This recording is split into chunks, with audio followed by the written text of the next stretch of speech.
welcome to another one of Amber Fleeky's cooking vlogs. Yes guys, that's right.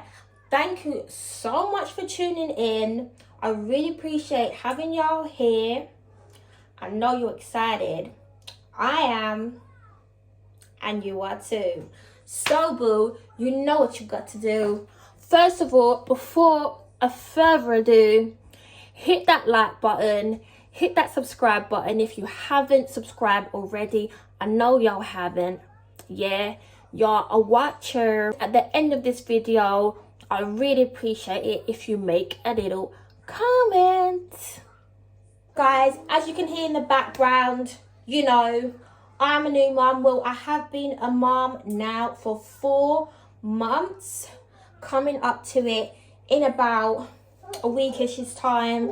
My baby girl will be 4 months old, but anyway, she's in the background.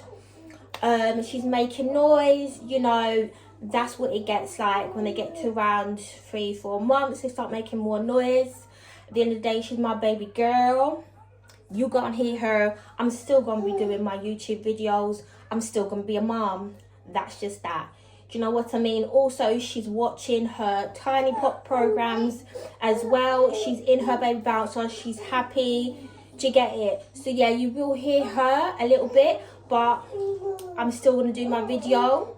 So let's go. Also, a little disclaimer: if you do see a little wet patch around here, obviously as you can see, I'm wearing no bra. Yes, baby. I'm wearing no bra because sometimes you want to be free. Do you know what I mean? Especially when you're a breastfeeding mom as well. Sometimes you just don't want to wear them, you know, maternity bras or, you know, them sports bras. And you want to be free. It's not always dripping like wet, but sometimes it does drip through. Obviously, we're not going to get into details because it's not that type of video. That kind of video will be on another vlog. But yeah, usually I will be wearing obviously like a maternity or sports bra and some breast pads inside to obviously stop the leakage. But yeah, like I said, if you see a wet patch, don't mind that. I'm a mum. We're all natural up in here. Do you get it? There's no falses, there's no pretenses, there's no put-ons. It's just what you see is what you get. This is my real life. Do you know what I mean? I'm real. I keep it real. And that's just 100. Do you get it? That's just what it is. Yeah, guys. Just let's get straight into it. I'm going to be making a lasagna. Now, don't think I'm going to be doing up chefy things, master chef things, Michelin star things, restaurant things, because it's not that. What do I look like to you? Do you know what I mean? But at the end of the day, I can cook. I'm a good cook, but I'm cooking at home. It's good home cooked food. Do you know what I mean? So yeah, that's what you're gonna get. Particularly me, I do think I'm very good at making a lasagna. That's one of my best basic dishes that I do make. I do make a very tasty lasagna. So yeah, bless you, bless you. Say thank you. First, what you like to do is preheat your oven to about 180 to 200 degrees Celsius. Somewhere in between there. So you can do 180, 190, 200, whatever you want. But it's best to heat it as much as possible. You can always turn it down when you do put lasagna in. So I'm just going to preheat my oven to 200 degrees Celsius. And that's most likely gas mark 6 on most people's ovens. If you have a gas mark, it's gas mark 6. If you have degrees, it's 200 degrees. So next, I'm just getting 4 small red onions, or you could just get 2 big red onions. You don't have to use red onions, you can use white onions as well. Whatever you like, whatever you fancy, it doesn't really matter. I do particularly like red onions, but I'm not adverse to white onions. I just use whatever I have in my cupboard, and at the moment I'm using red onions. So yeah, this one has a stalk growing on it, but you can still use it as long as it's not moldy. Yeah, that just means I've had it in the cupboard for a long time, but you can still use that. So yeah, that's perfectly good. So I'm just gonna cut up these onions and put them in the pot.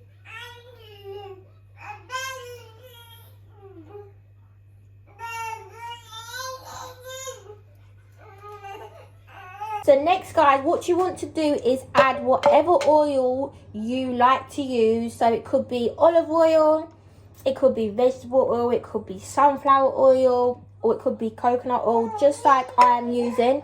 Now this is one of the main oils that I use. I am known to also use sunflower oil, but yeah, today oh, the onions are stinging my eyes.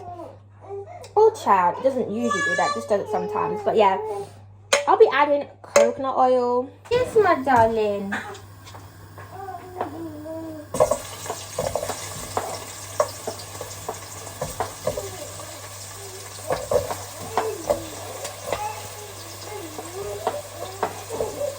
Okay, Baba.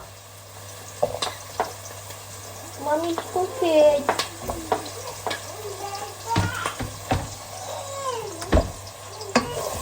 Right. You want to have the heat on high when you add the oil in. So then you want to turn it to the low once you add your onions in, so it doesn't burn, which I've already done. Right, now, so next I'm going to be adding the mince. Now, some people wash their mince. I just think that's extra. At the end of the day, of course, I will wash other meat that are not minced, if you see what I'm saying. Baby, good girl, good girl.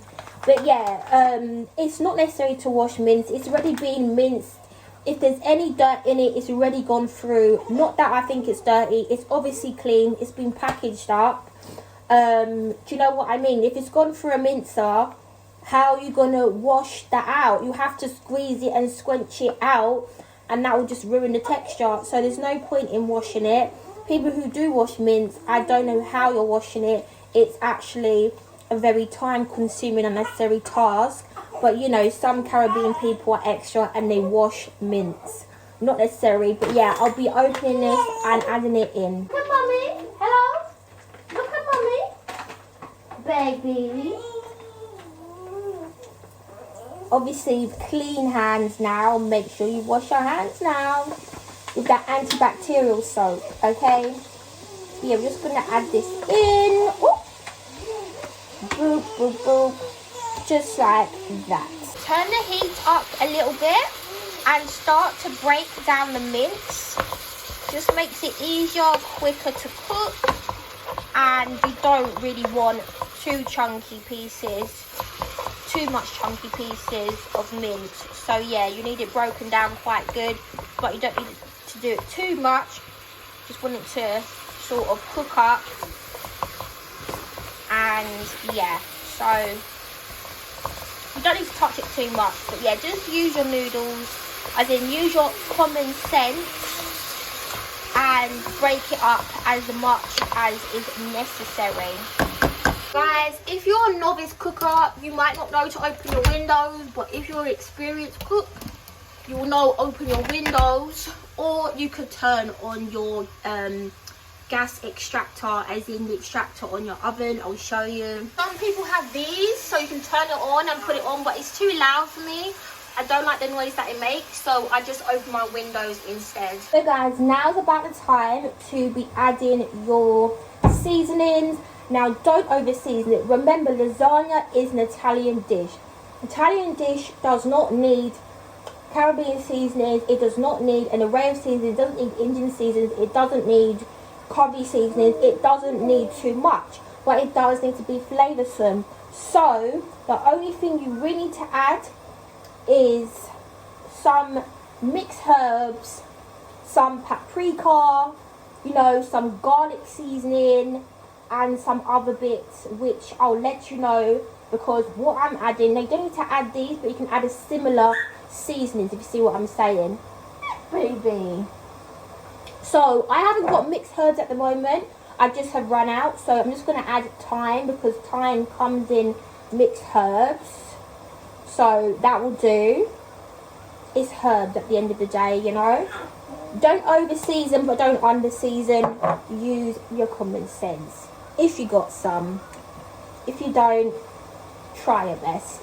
But yeah, also I'm going to be adding some Mediterranean seasoning. Now this is by Sainsbury's, this Mediterranean seasoning, but you don't have to get a specific seasoning called Mediterranean seasoning. I'll just tell you what is contained in here, then you can add the seasonings separately, the ones that I'm going to list. You don't have to add all of them, and just do what you want basically. Do you know what I mean? I'm just giving you suggestions.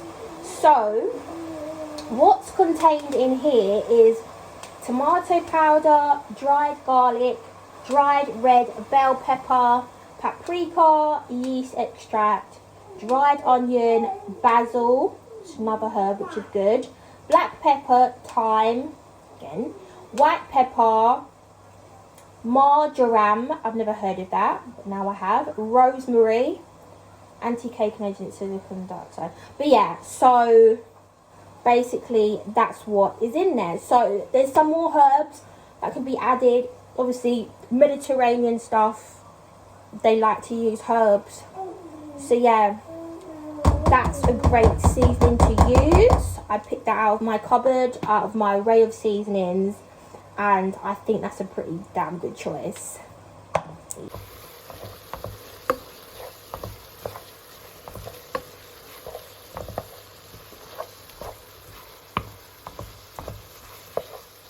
Next, what you want to add is your tomato sauce, which will be a bolognese sauce, or we'll say lasagna sauce, or we'll say tomato pasta sauce.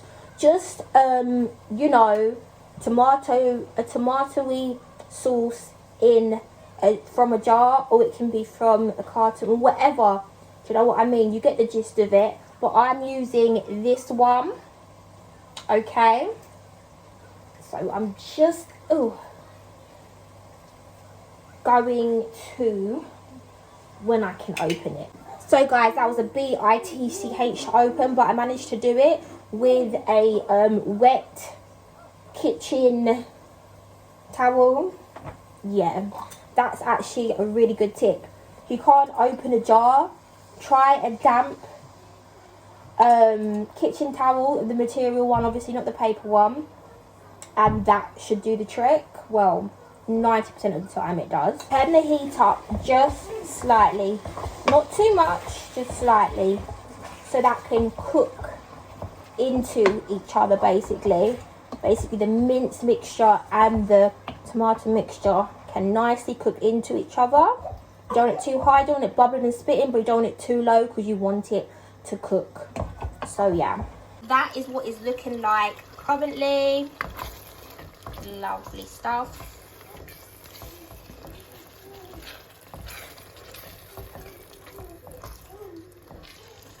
Want to add a tad bit more flavour, but of course we don't want to overdo it. So what do? Come on now, no lasagna is complete without a beef stock cube, and an OXO one at that. OXO are very good at doing stock cubes, and I like the way it looks as well, and it's like crumbling. It's really fun to crumble. So yeah, this is a beef OXO stock cube. You don't have to use the OXO brand at all. You can use any brand that you like, supermarket brands, whatever, as long as it's beef, because we are using a beef mince. If you're using lamb mince, you can still use a beef stock cube, doesn't really matter. If you're using chicken mince, you could use a chicken stock cube. You could also use a beef stock cube, but you know, just use your common sense again. Yeah, that's that. So mix that in nicely.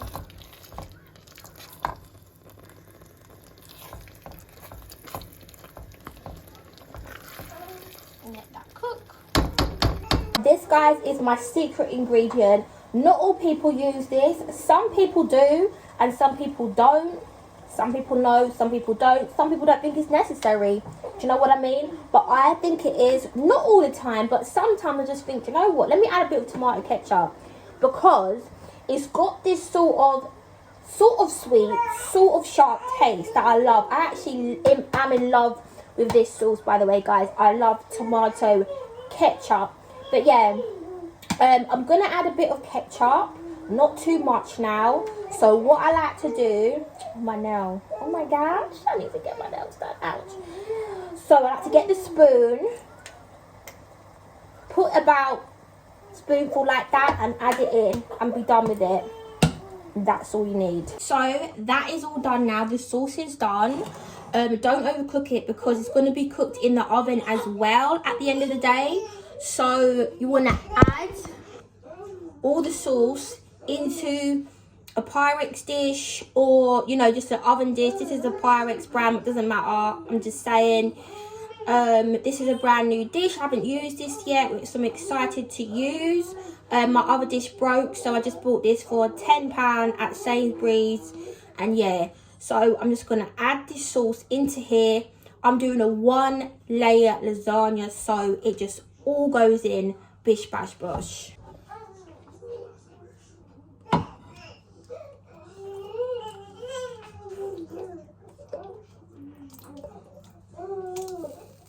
Yes, Papa. Yes, baby.